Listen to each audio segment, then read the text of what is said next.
having me here tonight.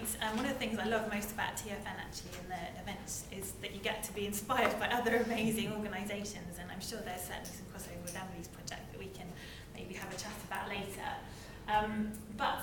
So Flamingo Chicks. So why did we set up Flamingo Chicks? Well, there are 770,000 children with disabilities in the UK. A quarter feel lonely, they have less confidence and feel cut off. 3/4 of families with disabled children feel so isolated it's caused anxiety, depression and breakdown. And disabled children are twice as likely to be inactive physically. I have personal experience with this, and there was my little girl who I adopted when she was 6 months old. Her mum died in childbirth and she has cerebral palsy. I was hugely frustrated at the lack of opportunities for little ones with additional needs. So I founded Flamingo Chicks, which is a ballet school primarily for disabled children, but as I'll explain, it does a lot more than that. So it exists to create a world where every disabled child can access services and opportunities to realise their full potential. So we do this by creating a ballet school where disabled children can participate alongside their friends. I do not believe that disabled children should be segregated, so we're very, very passionate about creating an inclusive community. We work incredibly hard to do that, because as you can appreciate, I often think if you were a parent of a child without a disabled child, would you choose for them to come to Flamingo Chicks? And the great news is they do, and about 35% of our children don't have disabilities, which is really important to be able to keep up that ethos. So our organisation is based around 5 key pillars. The first is our inclusive dance school, so thinking about the children. We do weekly ballet classes, we also do short courses and regular workshops. We're fully inclusive, as I've mentioned. People always ask us about boys. We have lots of boys in class, which is great. We're fun and creative. A lot of our children, some of our children are paralysed from the neck downwards, and it's quite interesting. Sometimes when we work with special schools, they may say, how can you teach our children ballet? But we absolutely can. The great thing about ballet is it's the most beautiful genre in terms of storytelling, the characterisation, so there's plenty we can do. We use lots of sensory equipment, flamingo feathers. For example, if you're working with a visually impaired child, you might use a hula hoop to teach ballet arms so they can feel. It's brilliant for improving coordination, muscle tone, posture, and for our little ones, as they're growing, to test out what their bodies can and can't do as they're changing. Super for building confidence and self-esteem and building up friendships between the children.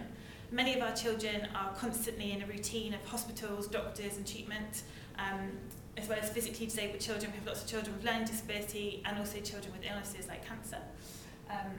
So it's very important to them. Because our children can't work towards grades, we work towards special experiences instead, so we often put on performances, and this enables family members to share in their success. The second important part of our work is the peer-to-peer support. So whilst the children are doing dance, the parents get to meet other parents, to get to swap tips, to change ideas, ways to cope, to talk to each other. Whilst they're dancing, we have people there to facilitate, someone there they can talk to. They also have things like free massages and ways to help them kind of chill out. And outside of class, we have a regular support network where we bring all our parents together with various events. This is my favourite part, our showcase for change. So Flamingo Chicks, we realised actually it's a great way to kind of sugarcoat a very difficult message. So our children lead the organisation. We call them our agents of change. 12 are elected as a school council every year, so we teach them about the electoral system. And they represent their peers. And they help us with our campaigning. So we pioneer our vision of an inclusive society and fair rights for disabled kids. We also do various campaigns. So recently we've done a Dad and Me campaign, putting the spotlight onto the role of the male carer. And our hashtag Ballet Not Barriers is all about challenging stereotypes and giving disabled children the same access. A little bit like Emily's project, we're super passionate about volunteering, so we have an intergenerational volunteer programme. We have around 300 volunteers across the country. We particularly encourage first-time volunteers, but also socially isolated older volunteers aged 65 plus. We offer free transport and also a buddying scheme to be able to identify these people and be able to integrate them into our classes.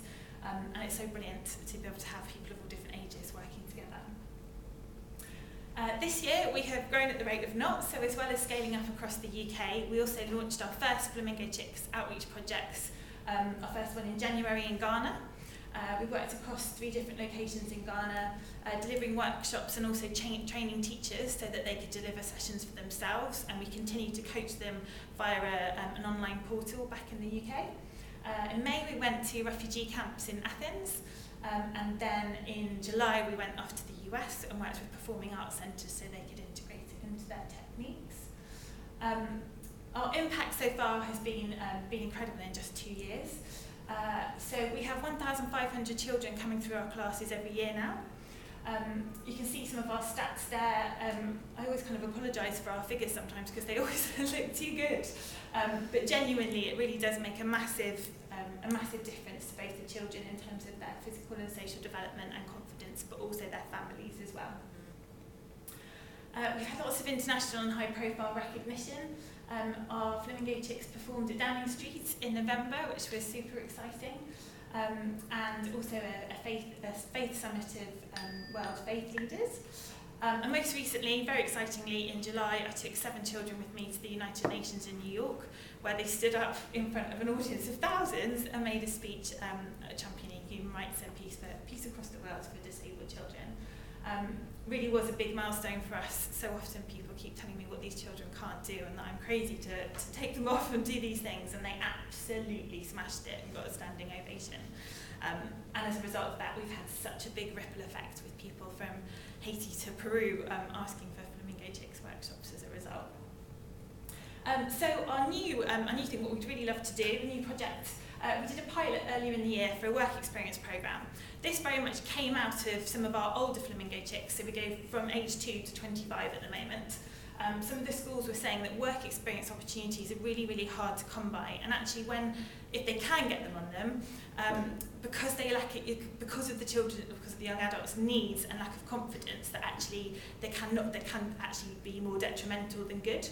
So we piloted actually getting some of our Flamingo Chicks from other classes doing work experience in a class that they didn't attend, so it was a still familiar environment, similar structure, and actually we were able to work through, depending on their role, so they might be a junior teacher, they might be a class coordinator, and we were able to take them through various different skills. So at the end of their placement with us, they were able to have a proper folder with all the different skills that they'd learnt, and really they came on in absolute leaps and bounds, and it was really fantastic to see. We had amazing feedback from the school, so we're looking to roll that out. So 4 simple aims really. 1 is using the safe and nurturing environment of Flamingo Chicks as a springboard to prepare these young people for work experience and paid employment, to develop their skills, to also increase placement opportunities. So we also work with other organisations, charities and professional organisations. But also one of the most important ones is for our young adults to act as positive role models for the younger children. I absolutely love seeing the older young adults in class and being able to look up to them, and I think sometimes some of the children always think what life will be like for them when they're older, and it's great for them to have some real positive role models in class. Oh, sorry, what have I done? Resume slideshow.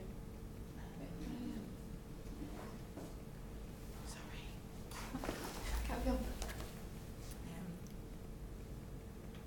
Pretty much there. Oh, thank you. So we did our 6-week programme, and it was brilliant. You can see some of the quotes from both the participants but also the teachers. I'll just read one of them who said, "This whole experience has been amazing and life-changing for our students. It's created opportunities they wouldn't have felt confident about previously, such as independently travelling in a taxi and paying. Their time at Flamingo Chicks has filled them both with such joy. They have the biggest smiles whenever they talk about it." The 2 young adults that we had on the original placement both needed one-to-one support all the time, and they've gone on and done so well. Both of them are now in paid employment, which is really exciting as a result of coming through the programme. So we would absolutely love to be able to launch, to sort of following on from our pilot, launch a 6-month programme, delivering 3 work experience placement opportunities. I've said with 2 participants in each, but that would be an absolute minimum. It depends on the actual individuals and whether they need one-on-one support or whether we could do 2-to-1. And that's it really. Just I've popped a last slide on there as well that is obviously funds are always vital, but equally we're always looking for people, anyone who wants to get involved, particularly coaching, performance management, helping us with interprofessional working, monitoring, evaluation, all things like that. We're always looking for people to join our community. I'm really sorry because I know I've probably gone way over, but thank you very much.